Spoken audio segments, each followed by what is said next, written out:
Ang kusinero. Bao. Ako na ang namalengke. Ako pa ang magluluto. Yun o. So dahil hindi marunong mag-ihaw yung mga kasama natin guys, sila na yung naglinis ng isda at saka pusit at nag-prepare ng ipapalaman natin na isisiksik natin na sibuyas at kamatis sa loob ng isda.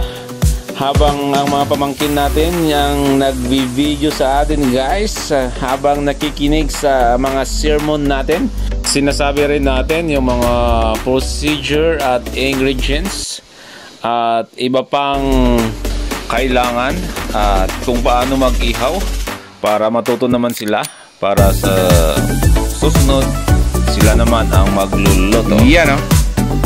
Kailangan ng foil kasi para hindi didikit yung pusit at saka hindi mahuhulog, kailangan lagyan ng foil sa ibabaw ng ihawan. Yan o, ganyan. Tsaka kailangan ng uling guys, mas marami, mas maganda para mas mabilis magluto, mag-ihaw. So yan, marami tayong uling para mabilis mag-ihaw. So yan o. So pag pusit guys, tsaka mga isda, mas masarap pag lagyan natin ng sibuyas at tsaka kamatis. Tapos timplahan mo ng konting asin na rin. Tapos isiksik mo sa loob ng isda at tsaka pusit para mas malasa. So lahat yan guys, siniksikan natin ng sibuyas at saka kamatis na may konting asin.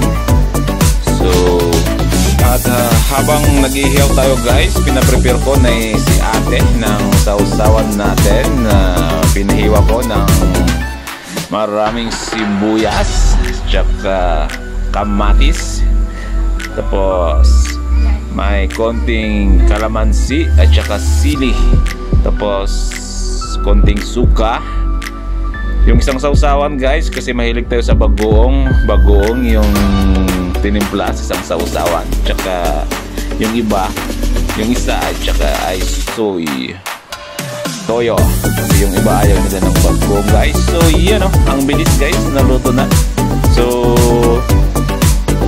play na kayo guys at kakain na tayo. So yan o, charap charap. Kain na guys. Thank you for watching.